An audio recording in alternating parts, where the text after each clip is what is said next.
Vă salut, sunteți la Pomicola în Albant. În acest tutorial vreau să răspund la mai multe întrebări într-un singur tutorial. Voi răspunde la întrebările ce putem face anul acesta pentru anul viitor, adică ce putem face anul acesta ca anul următor să avem fructe. Este foarte important să știm aceste lucruri. Sunt două lucruri, de fapt, esențiale ca anul următor să avem fructe. 1. Eliminarea lăstarilor în prima parte a verii. Ce înseamnă prima parte a verii? Înseamnă până la jumătatea lunii iulie. Dar mai important este să nu ajungem până acolo, ci undeva la sfârșitul lunii iunie să executăm această lucrare. Deci eliminarea lăstarilor. Voi reveni și voi spune care anume lăstari se vor elimina. Al doilea lucru important, rărirea fructelor. Și de aici trebuie să reține că este vorba în special la măr și la păr. De ce? Pentru că și mărul și părul știm noi că avem de-a face cu muguri mixte, adică muguri floriferi care de fapt au două caractere. Are și vegetativ și productiv. În același muguri avem două caractere. Avem o inflorescență și o rozetă de frunze. Și în funcție de ce facem noi acum în prima parte a verii, vom avea în vară. Ori vom avea un mugure florifer, adică o inflorescență, ori vom obține de fapt o rozetă de frunze. Bun, ne întoarcem acum să luăm pe rând. Am spus că eliminarea lăstarilor sau plivitul răstarilor, asta e lucrarea care se face în prima parte a verii și nu scurtarea lăstarilor. Scurtarea lăstarilor în prima parte a verii se face doar la cais, cu scopul de a obține anticipat. În rest, la toate speciile și în special la măr și la păr, scurtarea lăstarilor presupune deformarea de anticipat total neproductivă, total neindicată. Și atunci ce facem noi în prima parte a verii? Facem doar plivitul lăstarilor, adică eliminăm complet lăstarul. Și ce lăstare eliminăm noi ca să avem fructe în anul următor?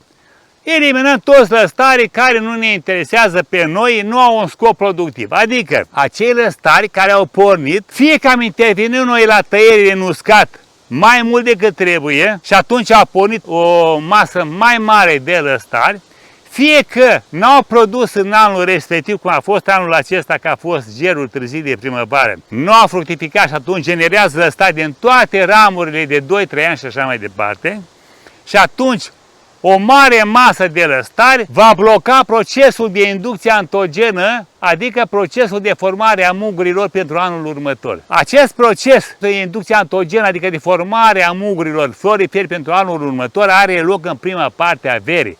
De-aia spuneam eu la început că sunt două lucruri importante de făcut obligatorii în prima parte a verii, eliminarea lăstarilor și rărirea fructelor. Am spus eu așa mai înainte, că acest lăstari care trebuie să eliminați, provii fie că am tăiat eu sau dumneavoastră în iarnă, am făcut scurtări și a generat din inel mulți lăstari și îi privim cu mâna, fie că au pornit ei din cauza că pomul nu a fructificat. Și haideți să ne apropiem de un păr. Aici avem un păr, vedeți, și un măr alăturat.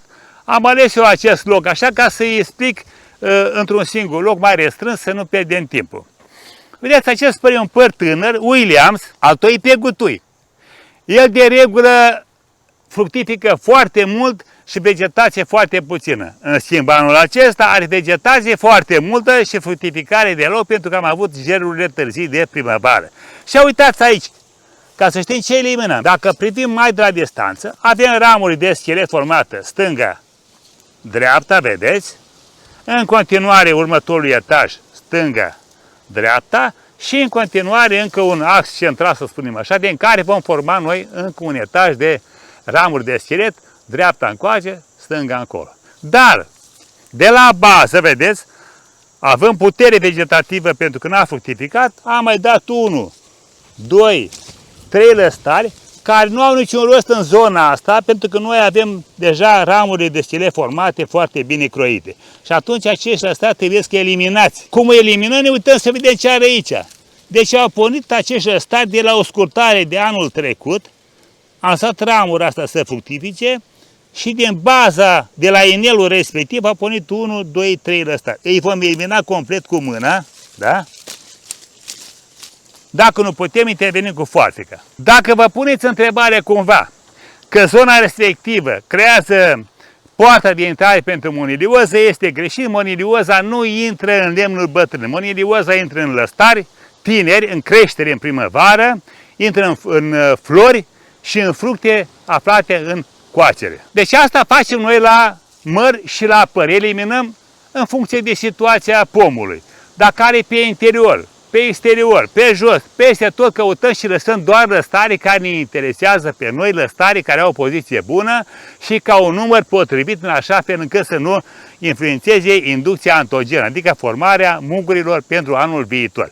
Voi reveni un pic despre acest proces fiziologic mai la urmă. O altă lucrare foarte importantă de care depinde producția anului următor.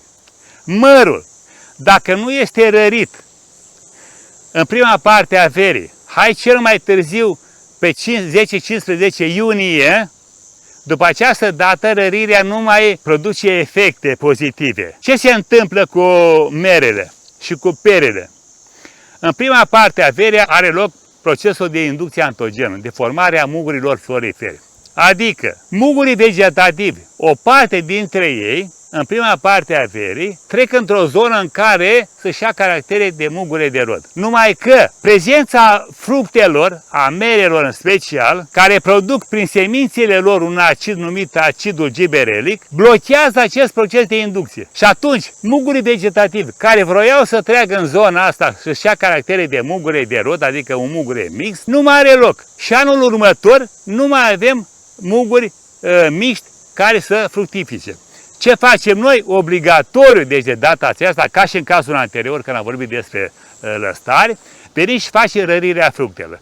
Și avem aici un exemplu, da? E o ramură care are ramificații pentru anul următor și fructe din ramurile, din niște nuielușe foarte scurte, formate din pinteni de un an. Vedeți? Un pinten, un an și în al doilea n-a fructificat.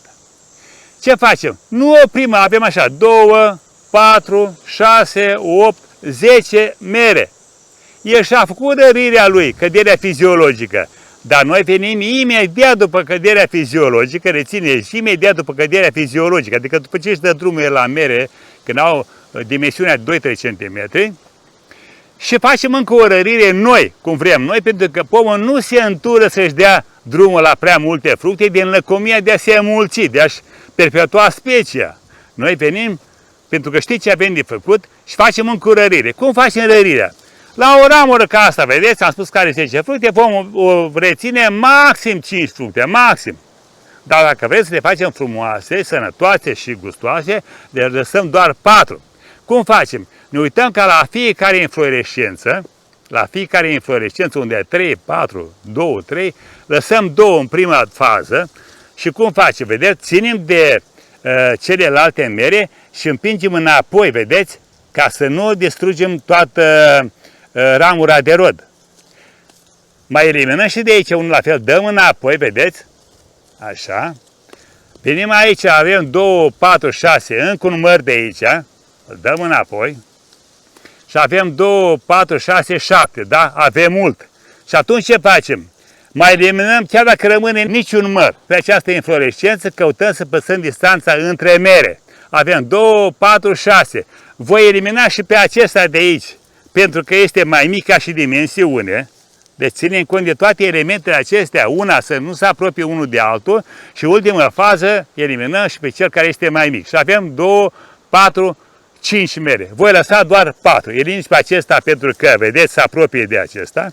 Îl elimin complet și avem 2, 4 fructe care să facă dimensiuni medii undeva la 100-120 de grame sau 150 de grame, să aibă și aspect, și culoare, și gust, și sănătate. Așa facem cu toate ramurile pomului, reglăm fructele, numărul lor, reglăm rodul ca anul viitor să avem fructe. Dacă nu facem această lucrare, am spus că blocăm procesul de inducție antogenă, iar în anul următor vom avea vegetație, iar mere vom avea foarte puține sau chiar deloc.